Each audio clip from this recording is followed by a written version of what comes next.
Cordial saludo, apreciadas familias, jóvenes y niños. En este momento de encuentro personal con el Señor, vamos a hablar del sacramento del matrimonio. Iniciemos en el nombre del Padre, del Hijo y del Espíritu Santo. Amén. ¿Cuál es el designio de Dios sobre el hombre y la mujer? Dios, que es amor y creó al hombre por amor, lo ha llamado a amar. Creando al hombre y a la mujer, los ha llamado en el matrimonio a una íntima comunión de vida y amor entre ellos, de manera que ya no son dos, sino una sola carne. Mateo capítulo 19, versículo 6. Al bendecirlos, Dios les dijo: creced y multiplicaos. Génesis capítulo 1, versículo 28. ¿Con qué fines ha instituido Dios el matrimonio? La alianza matrimonial del hombre y la mujer, fundada y estructurada con las leyes propias dadas por el Creador, está ordenada por su propia naturaleza a la comunión y al bien de los cónyuges, y a la procreación y educación de los hijos. Jesús enseña que, según el designio original divino, la unión matrimonial es indisoluble. Lo que Dios ha unido, que no lo separe el hombre. Marcos capítulo 10, versículo 9. ¿De qué modo el pecado amenaza al matrimonio? A causa del primer pecado, que ha provocado también la ruptura de la comunión del hombre y de la mujer, donada por el Creador, la unión matrimonial está muy frecuentemente amenazada por la discordia y la infidelidad. Sin embargo, Dios, en su infinita misericordia, da al hombre y a la mujer su gracia para realizar la unión de sus vidas según el designio divino y original. ¿Qué enseña el Antiguo Testamento sobre el matrimonio? Dios ayuda a su pueblo a madurar progresivamente en la conciencia de la unidad e indisolubilidad del matrimonio, sobre todo mediante la pedagogía de la ley y los profetas. La alianza nupcial entre Dios e Israel prepara y prefigura la alianza nueva realizada por el Hijo de Dios, Jesucristo, con su propia Iglesia. ¿Qué novedad aporta Cristo al matrimonio? Jesucristo no solo restablece el orden original del matrimonio querido por Dios, sino que otorga la gracia para vivirlo en su nueva dignidad de sacramento, que es el signo del amor esponsal hacia la Iglesia. Maridos, amad a vuestras mujeres como Cristo ama a la Iglesia. Efesios capítulo 5, versículo 25. ¿Es el matrimonio una obligación para todos? El matrimonio no es una obligación para todos. En particular, Dios llama a algunos hombres y mujeres a seguir a Jesús por el camino de la virginidad o del celibato por el reino de los cielos. Estos renuncian al gran bien del matrimonio para ocuparse de las cosas del Señor, tratando de agradarle, y se convierten en signo de la primacía absoluta del amor de Cristo y de la ardiente esperanza de su vuelta gloriosa. ¿Cómo se celebra el sacramento del matrimonio?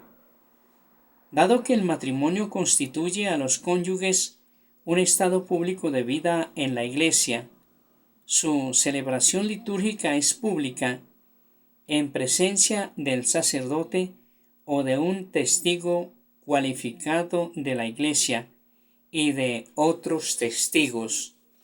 ¿Qué es el consentimiento matrimonial? El consentimiento matrimonial es la voluntad expresa por un hombre y una mujer de entregarse mutua y definitivamente con el fin de vivir una alianza de amor fiel y fecundo. puesto que el consentimiento hace el matrimonio, resulta indisoluble e insustituible. Para que el matrimonio sea válido, el consentimiento debe tener como objeto el verdadero matrimonio y ser un acto humano, consciente y libre, no determinado por la violencia o la coacción. ¿Qué se exige cuando uno de los esposos no es católico? Para ser lícito, los matrimonios mixtos entre católicos y bautizados no católicos necesitan la licencia de la autoridad eclesiástica. Los matrimonios con disparidad de culto entre un católico y un no bautizado, para ser válidos necesitan una dispensa.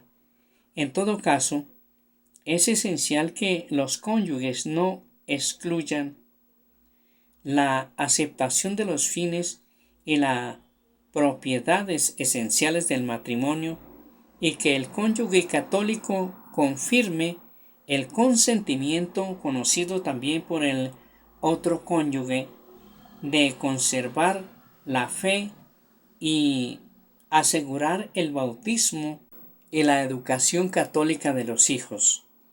¿Cuáles son los efectos del sacramento del matrimonio? El sacramento del matrimonio crea entre los cónyuges un vínculo perpetuo y exclusivo.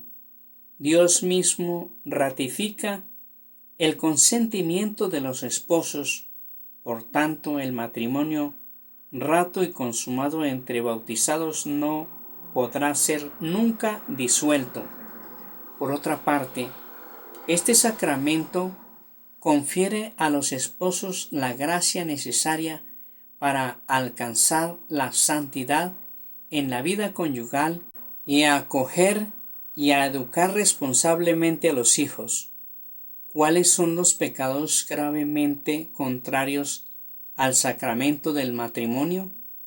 Los pecados graves contrarios al sacramento del matrimonio son los siguientes: el adulterio, la poligamia, en cuanto contradice la idéntica dignidad del hombre y la mujer y la unidad y exclusividad del amor conyugal, el rechazo de la fecundidad que priva a la vida conyugal del don de los hijos y el divorcio que contradice la indisolubilidad. ¿Cuándo admite la Iglesia la separación física de los esposos? La Iglesia admite la separación física de los esposos cuando la cohabitación entre ellos se ha hecho, por diversas razones, prácticamente imposible, aunque procura su reconciliación, pero estos, mientras viva el otro cónyuge, no son libres para contraer una nueva unión, a menos que el matrimonio entre ellos sea nulo y como tal declarado por la autoridad eclesiástica. ¿Cuál es la autoridad de la Iglesia hacia los divorciados vueltos a casar? Fiel al Señor, la Iglesia no puede reconocer como matrimonio la unión de divorciados vueltos a casar civilmente.